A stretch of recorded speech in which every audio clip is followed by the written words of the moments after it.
তোমাকে আমায় বরণ করেই ঘরে আনতে হবে। হ্যাঁ,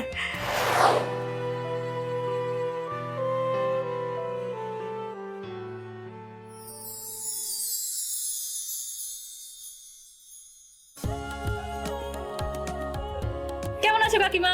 বলছি আজ তো অমাবস্যা, গণনা বলছে আজ যদি চৌকাঠে তুমি আরতি করো তাহলে ঘরে সুখ শান্তিও ফিরে আসবে আর মহালক্ষ্মী ঘরে প্রবেশ করবেন। ওমা, তোমার হাতে আরতির থালা, তুমি জানতে নাকি আমি আসবো?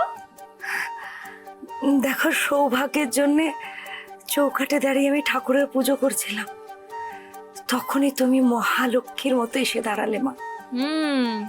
তাহলে তো তোমাকে আমায় বরণ করেই ঘরে আনতে হবে। হ্যাঁ, আমি ঈশ্বরের কাছে প্রার্থনা করব তোমার জীবনটা যেন উনি সাফল্যে ভরিয়ে দেয় মা।